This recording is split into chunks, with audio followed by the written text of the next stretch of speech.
ከኢራን ጋር ሆድና ጀርባ ከሆነች ዓመታትን ያስቆጠረችው ደግሞም ከቃላት ጦርነት ባለፈ ከ9 ወራት በፊት ደም አፋሳሽ ጦርነት ያካሄደችው እስራኤል መሪ የሆኑት ጠቅላይ ሚኒስትር ቤንያሚን ኔታንያሁ ወደ አሜሪካ ሊያቀኑ መሆኑ ተገልጿል።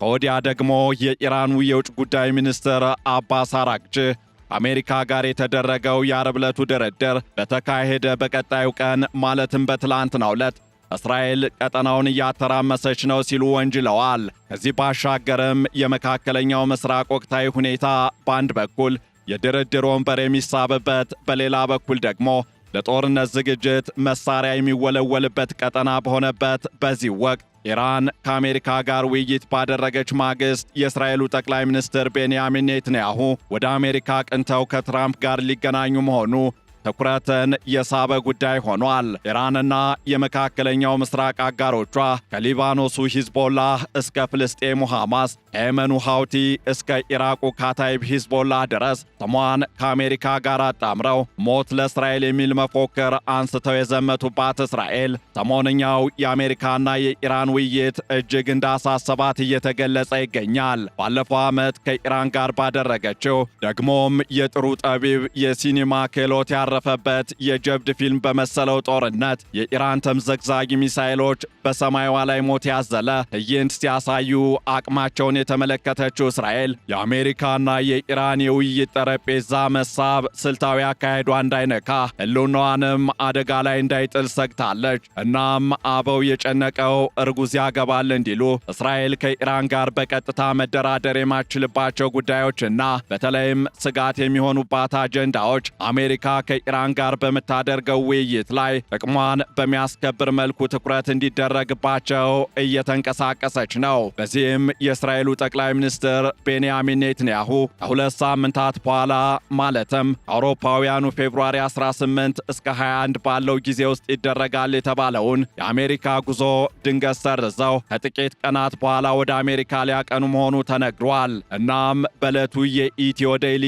ዓለም አቀፍ ትንታኔ ዝግጅታችን ይህንኑ የኔታንያሁ ድንገተኛ የአሜሪካ ጉዞ ዓላማ አሁን ለምን ይደረጋል የሚለውን ነጥብ ከዶናልድ ትራምፕ ጋር ሊነጋገሩባቸው የሚችሉ ነጥቦች፣ ኢራን በእስራኤል ላይ ስለሰነዘረችው ክስ እንዲሁም ይህ የኔታንያሁ ወደ አሜሪካ ማቅናት በቅርቡ በኢራንና በአሜሪካ መካከል እንደሚካሄድ በተገለጸው ሁለተኛው ዙር ድርድር ላይ ተጽዕኖ ሊኖረው ይችላልን የሚሉትንና ተያያዥ ጉዳዮችን ልንመለከት ወደድን። ዓለም አቀፍ የትንታኔ ዘገባ ዝግጅቱ ጋር ሐሪኩ ጋሹ ነኝ።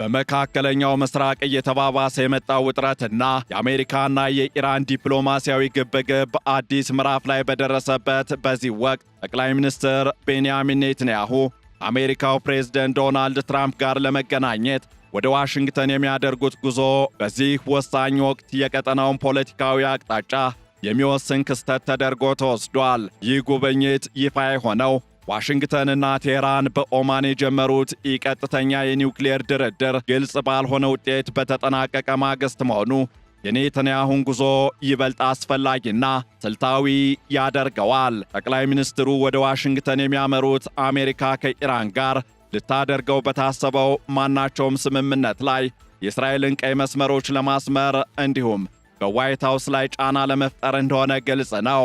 በተለይም ባለፈው ሰኔ ወር የተካሄደው የ12 ቀናት የእስራኤልና የኢራን ጦርነት ትውስታ ባልጠፋበት እንዲሁም በሁለቱ ሀገራት መካከል ያለው የሻከረ ግንኙነት በቀጠለበት ሁኔታ ይህ ጉዞ በቀጠናው ደህንነት ላይ ከፍተኛ ተጽዕኖ ይኖረዋል። ከዚህ አንጻር የእስራኤሉ ጠቅላይ ሚኒስትር ቤንያሚን ኔታንያሁ በአሁኑ ወቅት ወደ ዋሽንግተን ለመጓዝ የወሰኑበት ዋናው ምክንያት የትራምፕ አስተዳደር ከኢራን ጋር የጀመረው ዲፕሎማሲያዊ ግንኙነት የእስራኤልን ደህንነት አደጋ ላይ ይጥላል የሚል ስጋት ስላላቸው ነው። በኦማን መዲና ሙስካት የተካሄደው የሁለትዮሽ ድርድር ምንም እንኳን ትራምፕ በጣም ጥሩ ነበር ቢሉም እስራኤል ግን ድርድሩ ኢራን የኒውክሌር አቅሟን እንድታሳድግ ጊዜ ከመስጠት ባለፈ ዘላቂ መፍትሄ አያመጣም ብላ ታምናለች።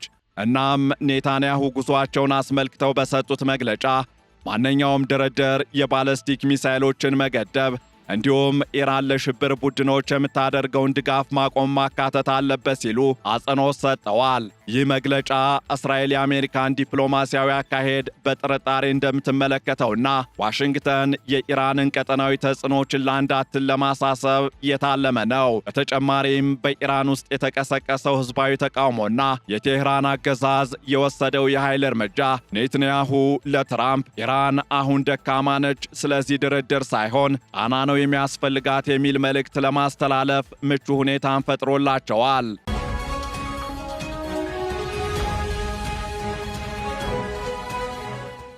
እናም በኔትንያሁና በትራምፕ መካከል በሚደረገው ውይይት ላይ ቀዳሚው አጀንዳ የኢራን የኒውክሌር መርሃ ግብርና የቀጠናዊ ተላላኪዎቿ እንቅስቃሴ እንደሚሆን እየተገለጸ ነው። ኔትንያሁ ለትራምፕ የሚያቀርቡት ዋና ነጥብ አሜሪካ ከቴህራን ጋር በምታደርገው ንግግር የኒውክሌር ጉዳይን ብቻ ሳይሆን የኢራንን የጥፋት አጋሮች ወይም ኢራንያን አክሲስስ ማለትም እንደ ሂዝቦላና ሐማስ ያሉ ቡድኖችን መደገፍ እንድታቆም ቅድመ ሁኔታ እንድታስቀምጥ ነው። የእስራኤሉ ጠቅላይ ሚኒስትር ቢሮ እንዳስታወቀው ጠቅላይ ሚኒስትሩ ማንኛውንም ድርድር የባለስቲክ ሚሳኤል ቁጥጥር እንዲሁም ለኢራን አጋሮች የሚሰጠውን ድጋፍ ማቆምን የግድ ማካተት አለበት ብለው ያምናሉ።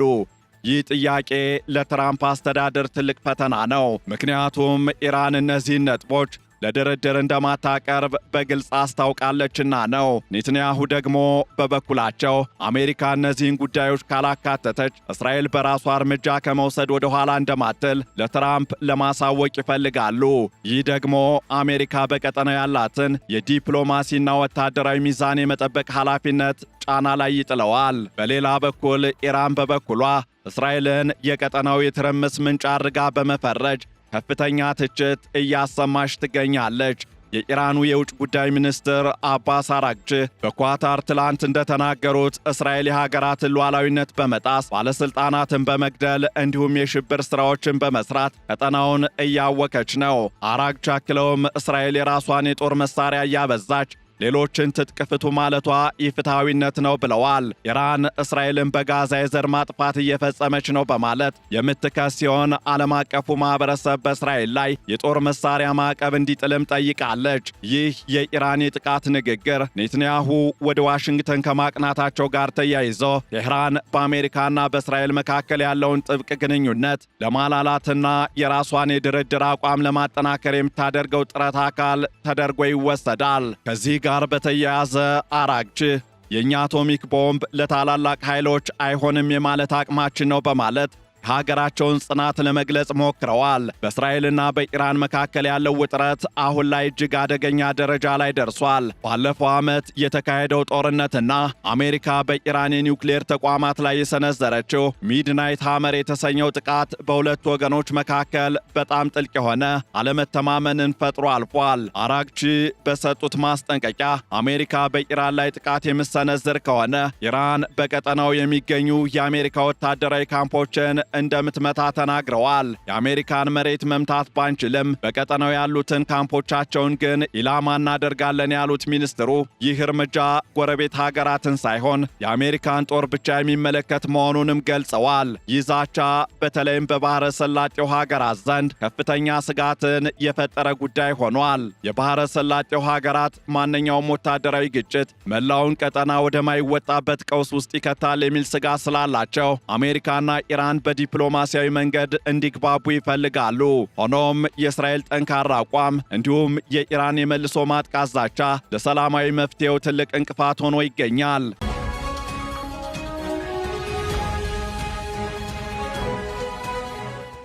እናም የኔትንያሁ የዋሽንግተን ጉዞ ለትራምፕና ለኢራን ቀጣይ ድርድር ትልቅ ፈተና እንደሚሆን ይጠበቃል። ትራምፕ ከኢራን ጋር ታላቅ ስምምነት ላይ ለመድረስ ቢፈልጉም የኔትንያሁ መገኘትና የሚያቀርቧቸው ጥብቅ ቅድመ ሁኔታዎች የትራምፕን ዕቅድ ሊያስተጓጉሉ ይችላሉ።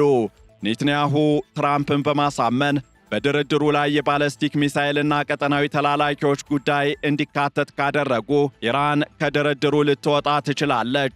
አራግቺ ቀደም ሲል የሚሳኤል ጉዳይና ሌሎች የመከላከያ ጉዳዮች አሁን ብቻ ሳይሆን ወደፊትም ለድርድር አይቀርቡም በማለት ግልጽ አድርገዋል። ይህም ማለት ኔትንያሁ የሚፈልጉት አይነት ስምምነትና ኢራን የምትቀበለው ስምምነት ፈጽሞ የማይገናኙ መሆናቸውን ያሳያል። ስለዚህ ኔትንያሁ በትራምፕ ላይ የሚያደርጉት ጫና አሜሪካ በዲፕሎማሲያዊ ጥረቷና በእስራኤል ደህንነት መካከል እንድትወጠር ያደርጋታል። ይህ ደግሞ በኦማን የተጀመረው የሰላም ጭላንጭል ሳይበራ እንዲጠፋ ሊያደርገው ይችላል። ከዚህ ባሻገርም በመካከለኛው ምስራቅ ያለው ወታደራዊ ዝግጅትም የፖለቲካዊ ውጥረቱ ነጸብራቅ ነው። አሜሪካ ዩኤስኤስ አብርሃም ሊንከን የተሰኘችውን የአውሮፕላን ተሸካሚ መርከብና ሌሎች የጦር መርከቦችን ወደ ቀጠናው መላኳ ኢራንን ወደ ድርድር ጠረጴዛ ለማምጣት የሚደረግ የኃይል ዲፕሎማሲ አካል ተደርጎ ይወሰዳል። ይሁን እንጂ ኢራን ይህንን የወታደራዊ ጫና ጉልበተኝነት በማለት ውድቅ እያደረገችው ትገኛለች። አራግቺ የአሜሪካ ወታደራዊ ዝግጅት አያስፈራንም በማለት ቴህራን ለግጭት ዝግጁ መሆኗን ጠቁመዋል። ኔትንያሁ ደግሞ ይህንን የአሜሪካ ወታደራዊ ዝግጅት በመጠቀም ትራምፕ በድርድሩ ወቅት ጠንከር ያለ አቋም እንዲይዙ ለማበረታታት ይሞክራሉ። ጠቅላይ ሚኒስትሩ ወደ ዋሽንግተን ከመሄዳቸው በፊት ከካቢኔ አባላቶቻቸውና ከደህንነት ኃላፊዎቻቸው ጋር መምከራቸው ለትራምፕ የሚያቀርቡት ሐሳብ በሚገባ የታሰበበትና ሁሉንም የእስራኤል የደህንነት ስጋቶች ያካተተ መሆኑን ያሳያል። እስራኤል በኢራን ላይ የምትከተለው ፍጹም ድል ወይም አብሶሉት ቪክትሪ ፖሊሲ ከአሜሪካ ስምምነት ላይ የመድረስ ፍላጎት ጋር እንዴት ሊጣጣም እንደሚችል የሚታይ ይሆናል። በአንጻሩ የኔትንያሁ ጉብኝት በትራምፕ አስተዳደር ውስጥ ያሉትን የተለያዩ አመለካከቶችም ሊፈትን ይችላል። በአንድ በኩል እንደ ስቲቭ ዊትኮፍ እና ጃሬድ ኩሽነር ያሉ የትራምፕ ቅርብ ሰዎች ድርድሩን ወደፊት ለመግፋት ሲጥሩ፣ በሌላ በኩል እንደ ማርኮ ሩቢዮ ያሉ ባለስልጣናት ደግሞ የኔትንያሁን ስጋት የሚጋሩና በኢራን ላይ ጠንካራ እርምጃ እንዲወሰድ የሚፈልጉ ናቸው። ኔትንያሁ ዋሽንግተን ሲደርሱ እነዚህን ልዩነቶች ተጠቅመው የእስራኤልን ፍላጎት ለማስከበር እንደሚጥሩ ጥርጥር የለውም። በተለይም በትራምፕ ላይ ያላቸው የግል ተጽዕኖና እስራኤል በአሜሪካ ፖለቲካ ውስጥ ያላት ቦታ ኔትንያሁ በድርድሩ ሂደት ላይ ወሳኝ ለውጥ እንዲያመጡ ዕድል ይሰጣቸዋል።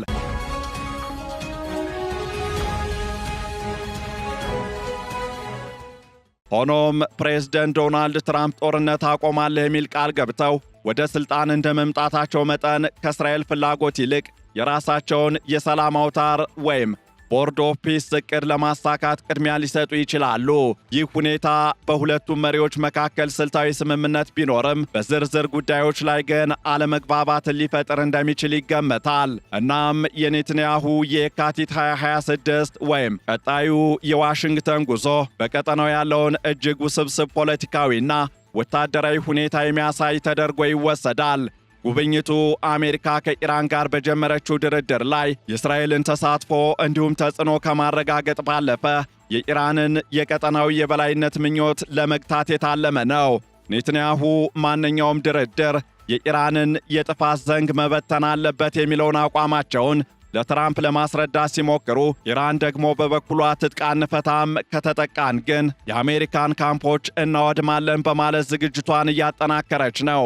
ይህ በዲፕሎማሲያዊ ንግግርና በጦርነት ዛቻ መካከል የተወጠረው የመካከለኛው ምስራቅ ሁኔታ የኔትንያሁና የትራምፕ ስብሰባ ውጤት ምን ሊሆን እንደሚችል ለማወቅ ዓለምን በጉጉት እንዲጠብቅ አድርጎታል። የጉብኝቱ ውጤትም ወይ ወደ አዲስ የሰላም ስምምነት ወይም ደግሞ ወደ ማያልቅ ቀጠናዊ ግጭት የሚያመራ መነሻ ሊሆን ይችላል። እናም የኔትንያሁ ጉብኝት ዓላማው ግልጽ ሆኖ ይነሳል። እሱም አሜሪካ ከኢራን ጋር የምታደርገው ስምምነት የእስራኤልን የህልውና ስጋቶች አካተተ መሆኑን ማረጋገጥ ነው። ይሁን እንጂ የኢራን ጽኑ አቋምና የአሜሪካ ድርድርን የማስቀጠል ፍላጎት ኔታንያሁ የሚፈልጉትን አይነት ሙሉ ተቀባይነት ለማግኘት አስቸጋሪ ሊያደርግባቸው ይችላል። በሁለቱ ሀገራት መካከል ያለው ጥልቅ አለመተማመንና የቅርብ ጊዜው የጦርነት ታሪክ ለዲፕሎማሲያዊ መፍትሄው እጅግ ጠባብ መንገድ ብቻ መኖሩን ያሳያል። ኔትንያሁ ከትራምፕ ጋር የሚያደርጉት ውይይት በቀጣይ ሳምንታት በኦማን ለሚቀጥለው ድርድር ወሳኝ አቅጣጫ ጠቋሚ ይሆናል። በመጨረሻም ይህ ዲፕሎማሲያዊ ሽኩቻ በቀጠናው ያለውን የኃይል ሚዛን የሚቀይርና ምናልባትም የመጪውን ክፍለ ዘመን የመካከለኛው ምስራቅ የፖለቲካ ካርታ የሚቀርጽ ሊሆን ይችላል። ዓለም አቀፉ ማህበረሰብ የሚጠብቀውም ይህ ውጥረት ወደ ሰላም ይለወጥ ወይስ ወደ አስከፊ ጦርነት የሚለውን ጥያቄ ነው። ይህንን ዓለም አቀፍ ትንታኔ ስናዘጋጅ ዘ ታይምስ ኦፍ ኢዝራኤል፣ ቢቢሲን እንዲሁም ዘ ሚድል ኢስት ሞኒተርን በዋቢነት ተጠቅመናል።